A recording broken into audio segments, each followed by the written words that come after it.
Welcome to the deep dive. Looks like you're ready for a deep dive into hyper-realism in film. You've given us a pretty interesting mix here. Academic papers, movie references, even some study guides. Yeah, it's quite a fascinating topic, really. It really is, and I'm kind of curious, you seem to be interested in how postmodern thought, impacts how we experience movies. Yeah, and how could it not, right? I mean, think about it. Yeah. We're living in a world now where special effects can literally create entire worlds that are, indistinguishable from reality. Yeah. It makes you wonder, how does that affect our perception of truth or meaning or even, existence? Oh, absolutely. And it raises all sorts of questions about what it even means to be real anymore. Yeah, exactly. We're constantly bombarded with images, simulations. It's almost like we're living in a movie. Right. Speaking of movies, you've included some interesting ones in your stack here. Contact, Inception, Source Code, and Atomic Blonde. Oh, excellent choices. I'm super curious to see how those films tackle these big ideas. They're all really great examples of films that grapple with the concept of hyper-reality in very distinct and thought-provoking ways. Okay, I'm intrigued. But before we get into specific films, can we, define hyper-reality? I know it's a complex concept, but can we break it down in a way that, the average person could grasp? Sure, yeah.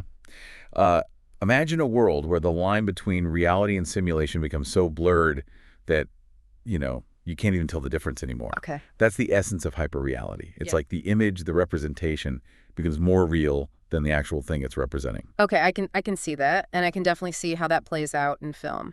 But to really understand, hyperreality in film, we kind of need to understand postmodernism. It's like the philosophical foundation for this whole thing, right? Absolutely. Postmodernism, at its core, it challenges traditional notions of, objective truth, universal meaning, overarching narratives. It's like a giant philosophical shake things up movement, if you will. So instead of neat and tidy explanations, it embraces, multiple perspectives, subjectivity, like the idea that there isn't just one right answer. Right, exactly. And one of your sources actually sums this up perfectly with this quote: "Pluralism and multiplicity of voices and the rejection of meta-hyper-reality. A world without meta and purpose for existence, meaning in the absence of a vision." Whoa, that's a mouthful, but I think I'm following. Yeah, it's a dense quote, but it really gets to the heart of it. It's like postmodernism is saying, let's ditch the grand narratives and embrace the messiness and ambiguity and all the different perspectives. Exactly. And when applied to film, that approach, it leads to some really interesting results. Films that are fragmented, unreliable, often leaving us with more questions than answers. Okay. I'm starting to see how this connects to hyperreality. If postmodernism is all about challenging the status quo, then maybe hyperreality is the visual manifestation of that challenge in film. It's like the film itself is saying, don't trust everything you see. That's a really great insight. And that distrust, that questioning of what we see, that's really at the heart of the hyperreal experience. But it's not just about the content of the film, right? It's also about the way the film is made. You're talking about the camera's role, right? I remember one of my sources talked about how postmodernism really changes the way we view the camera. Right. Traditionally, the camera was seen as this neutral observer, just a window into this story that's unfolding objectively. But postmodernism, it kind of throws that whole idea out the window. So instead of just recording events, the camera becomes an active participant shaping the reality that we see. It's It has its own perspective and is influencing how we perceive the story. Exactly. It's no longer about presenting some objective truth, but rather acknowledging that the camera itself is a tool for constructing and manipulating reality. That makes me think of that debate between Cesare Zavattini and Siegfried Krokar. I came across that in one of the sources. Yeah, great example. They had really different views on the filmmaker's role. They did. Zavattini, known for his work on near-realist films. Yeah. He believed in minimal artistic interference, just letting reality speak for itself. Yeah, just capturing life as it unfolds. Exactly. And Krakauer, on the other hand, saw film as a continuation of photography, inheriting its ability to capture and frame reality. Right. Even the act of choosing what to film, what to leave out, that's a form of manipulation. Exactly. So that brings up a really interesting question. Yeah. How much agency does the viewer actually have in all of this? Ooh, good question. If the camera isn't this neutral observer, are we just passive recipients of the filmmaker's vision? Or do we have the power to shape our own interpretations? That's a great question. It's taking us into some pretty deep philosophical territory here. I'm talking Immanuel Kant and Martin Heidegger. I mean, these are two thinkers who had very different views on the role of the viewer. Yeah, two heavy hitters in the world of philosophy. This is where things get really interesting for me. So Kant, with his emphasis on perception, he believed that the viewer's experience is, kind of paramount. Yeah, he basically argued that the meaning that we derive from something is more important than the thing itself. Okay. Like one of your sources puts it, what the viewer says about the text is what is important. So it's like beauty is in the eye of the beholder, but applied to like film and art. Exactly. Yeah. And then we have Heidegger, who he presents a very different perspective. Okay. Heidegger believed that interpretation is secondary to the object itself. The text, the film in this case, it holds inherent meaning, and our attempts to interpret it are, they're almost beside the point. So for Heidegger, it's more about experiencing the film as it is, letting it wash over you, rather than like dissecting its meaning. Right, and it highlights this tension, right, between the filmmaker's intent and the viewer's interpretation. Yeah, that makes sense. But regardless of whether you lean more towards Kant or Heidegger, the takeaway here is that our individual experiences, our beliefs, our understandings of time, they all influence how we engage with a film. It's not a passive process. Yeah. We're constantly filtering information, making connections, and constructing meaning as we watch. So even if two people watch the exact same film, they could have a completely different takeaways based on their backgrounds and perspectives. Exactly, which is probably why arguing about movies can be so fun. Yeah. I mean, we're bringing our whole selves to the experience. Totally. And that's part of what makes film such a powerful and engaging art form, right? It's a conversation, a collaboration between the filmmaker and the viewer. Okay, so we've covered a lot, postmodernism, the camera, the viewer. But how do we actually analyze a film through this lens? Like, are there specific tools or frameworks that we can use to unpack all of this? Yeah, definitely. There are. When we're talking about film analysis, it's helpful to think of it as having these three core layers. You have the narrative layer, which is the story itself. Right. The dramatic layer, which focuses on, the conflict, the tension, the things that drive the plot forward. And then you have the symbolic layer, which delves into like the deeper meaning, the symbolism that's embedded in the film. Okay, so it's like we're moving from the surface level of what happened to like the deeper levels of why it happened and what it all means. Exactly, like peeling back the layers of an onion. I like that. Hopefully without the tears. Okay. This layered approach also connects to the psychoanalytic approach to film, which is another area that you highlighted in your stack of materials. This approach explores the interplay between the conscious and subconscious elements within a film. Okay, so the psychoanalytic angle. So you're saying that the narrative, the visuals, the dialogue can all be seen as expressions of like deeper psychological themes and motivations for both the characters and the viewers. Exactly. The psychoanalytic approach suggests that films can tap into our deepest fears, desires, anxieties, even if we're not consciously aware of it. It's like the film is speaking to us on multiple levels. Now you're making me want to rewatch every film I've ever seen with a notepad and a therapist on speed dial. But before I spiral down that rabbit hole, I'm really eager to delve deeper into this idea of hyper-reality itself. So where do we go from here? Well, to really understand hyper-reality, we need to talk about Jean Baudrillard, a philosopher who's, considered one of the key thinkers in this area. Okay, bring on Baudrillard. What did he have to say about all of this? Well, Baudrillard proposed this really interesting framework for understanding the relationship between images and reality. He outlines 4 stages of this relationship, moving from a basic reflection of reality to a complete detachment from any original source. Okay, I'm ready. Break it down for me. All right, so he starts with this idea of the image as a reflection of reality, a fairly straightforward representation. Okay. Then he moves to the image as a distortion of reality, where the image starts to manipulate or misrepresent the real. But then it gets really interesting. The third stage is the image masking the absence of reality. Here, the image pretends to represent something real, but that reality no longer exists. Or maybe it never even existed in the first place. It's like a facade, a pretty picture covering up a void, like those, perfectly curated Instagram profiles that make everyone's lives seem amazing when maybe secretly they're miserable. Exactly. And finally, we reach the 4th stage, the heart of hyper-reality, which is where the image becomes pure simulation. Simulacra. Simulacra.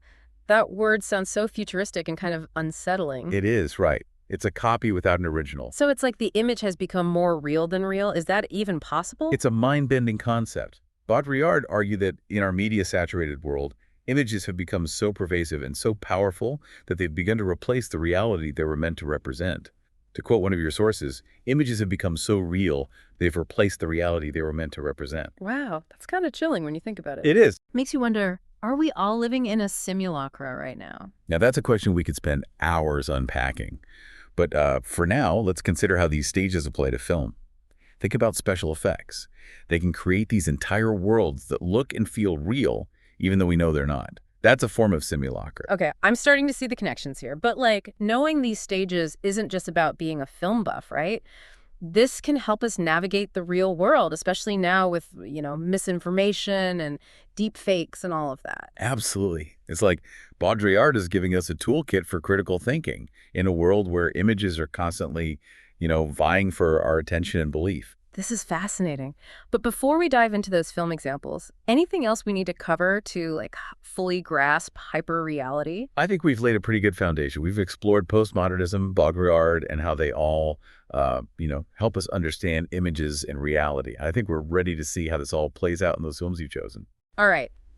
I'm ready to see how these films bring all these concepts to life. But I have a feeling this is just the tip of the iceberg. Oh, I think you're right. Once you start seeing the world through this lens, it's hard to unsee it. But that's the beauty of it, isn't it? It opens up all these new possibilities for understanding ourselves and the world around us. I think you're right about that. Okay, well, I'm excited to keep going. So, are you ready to dive into those film examples? I think you'll find that each one offers a unique perspective on hyper-reality. Absolutely, yeah. I'm excited to see how, all these kind of abstract ideas we've been discussing, how they actually play out, on the screen. Yeah. Let's start with Contact. Oh, good one. I've always loved that film, but I'm seeing it in a whole new light now. It's a film that really sticks with you. It raises some really profound questions about belief and perception and the nature of reality itself. Remember that sequence where Jodie Foster's character travels through the wormhole? Oh, yeah. It's visually stunning, but it also kind of leaves you wondering, did she actually make contact with extraterrestrial life? Or was it all just a simulated experience created by her own mind? Or even more unsettling, by someone else's technology. Oh, right. Yeah, it's like, whose reality are we even in? Exactly. And that's the brilliance of the film. It plays with our expectations, our desire for those really clear-cut answers. It presents this incredible event, but doesn't explicitly tell us what to believe. So it's up to the viewer to decide what's real. Exactly. It's kind of frustrating, but also incredibly engaging at the same time.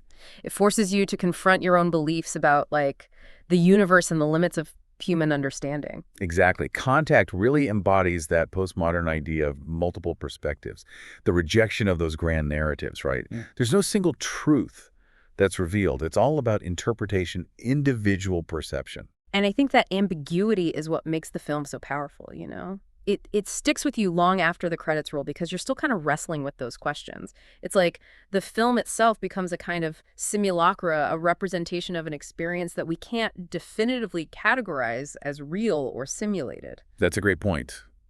The film becomes a mirror, reflecting our own anxieties about truth and meaning in a world where technology is constantly blurring those lines between reality and simulation. Okay, Contact has officially blown my mind wide open.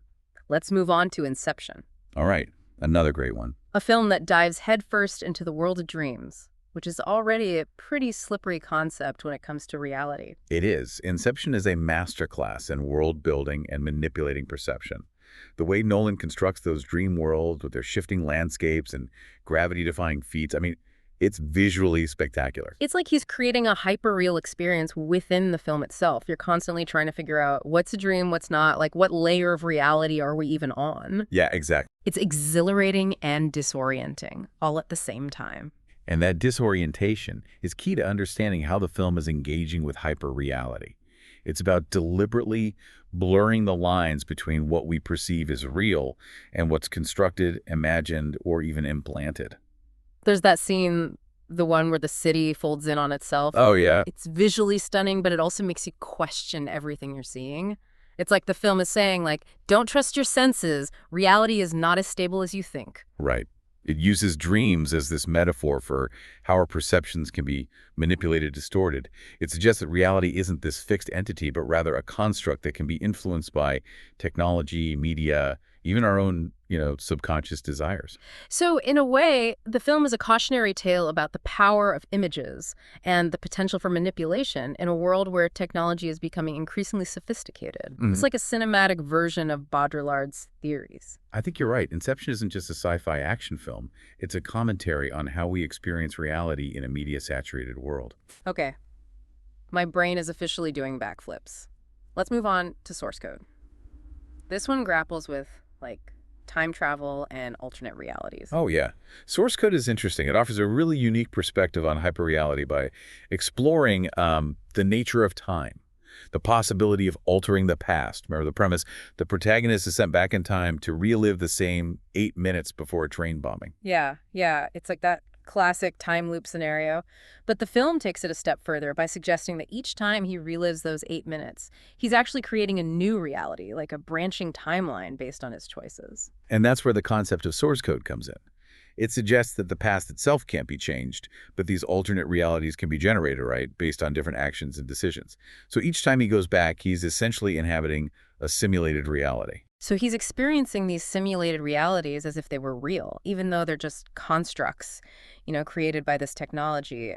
It's making me think about video games, how immersive those experiences can be, even though we know they're not real in the traditional sense. Exactly. It taps into that same blurring of lines between reality and simulation. And it raises these questions about the nature of experience itself. If a simulated reality feels real, does it matter if it's not authentic? That's a tough one. It makes you question what we even mean by real anymore. It's like the film is saying reality is fluid, subjective, potentially even malleable, especially with advanced technology. And that malleability, that's at the core of the hyper-real dilemma. If reality can be so easily manipulated, simulated, then how do we anchor ourselves? How do we know what to trust? Okay, my head is officially spinning. Let's move on to our last film, Atomic Blonde. This one really leans into style and action, so I'm curious to see how it tackles hyper-reality. Yeah. Atomic Blonde is interesting because it blends hyperreality with a historical setting, creating this tension between the grounded reality of the Cold War and the heightened, stylized world of espionage. Yes.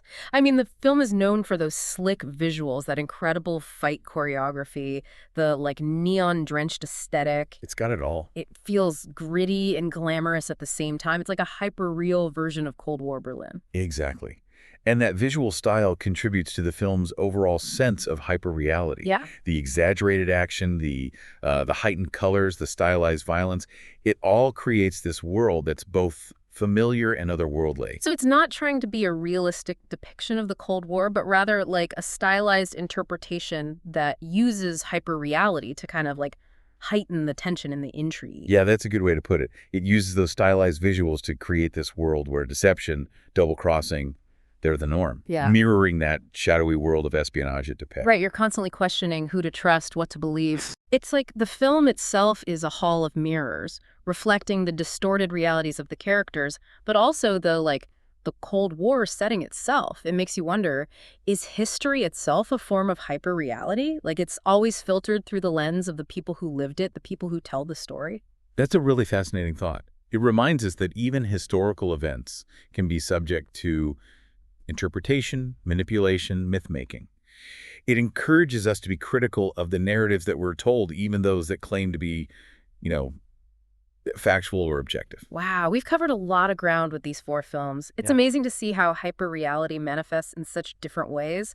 You've got the sci-fi grandeur of Contact, the dreamlike landscapes of Inception, the time-bending loops of Source Code, the stylized espionage of Atomic Blonde. They really run the gamut, don't they? I feel like I have a much better grasp of this concept now. Good. I'm glad to hear that. And I think it's important to remember that hyperreality isn't just a cinematic technique. It's a reflection of our increasingly complex relationship with reality itself. As technology continues to blur those lines between what's real and what's simulated, these films become even more relevant. Absolutely. It's like they're holding up a mirror to our own anxieties about, truth and authenticity and the power of images in a world that's becoming, increasingly hyper-real. Couldn't have said it better myself. Okay, so we've talked a lot about, how postmodern thinking shapes films and how hyperreality shows up in these mind-bending movies. But the question I keep coming back to is, what does it all mean for us? Like, as viewers, are we just along for the ride as these filmmakers play with our sense of reality? Or is there something, I don't know, empowering about understanding these ideas? That's the big question, right? And I think it's a question that goes beyond just film. I think awareness is powerful in itself. You know, when we understand how filmmakers are using these techniques to play with our perceptions, I think we become more critical viewers. We don't just passively absorb, whatever's on the screen. So instead of being swept away by the story, we can start to question the filmmaker's choices, the underlying messages, and how those choices might be shaping our own understanding of the world. Exactly. It's like we're developing a new set of lenses to view not just films, but reality itself. Okay. We become more aware of how images are constructed, how narratives are built, how easily our own perceptions can be influenced. That reminds me of something you said earlier about documentaries and how they're often presented as like this objective truth. But even documentaries are shaped by the filmmaker's choices, right? Oh, absolutely. Even documentaries that strive for objectivity, they still involve all these decisions, right? About what footage to include, how to edit it, what story to tell. And I think understanding those choices helps us to be more discerning viewers. We can ask ourselves, what perspective is the filmmaker presenting? Are there other viewpoints that aren't being shown? So by understanding hyperreality, we're not just becoming film buffs, we're becoming like more informed citizens. Exactly. We're better equipped to navigate a world that's just saturated with information and all these like competing narratives, which feels especially relevant today. I agree. Yeah. I mean, these concepts extend far beyond the realm of cinema. They give us these critical thinking skills that I think are essential in a world where the lines between reality and simulation and manipulation they're becoming increasingly blurred. Yeah, no, totally. Yeah. It makes me think about social media. I mean, we're constantly bombarded with these images that present these like idealized, often unrealistic versions of people's lives. It's just a breeding ground for hyperreality. Yeah. Oh, 100%. Social media platforms with their filters and their, perfectly staged photos and carefully curated personas. It's like they create this hyperreal landscape where image often trumps substance. Yeah.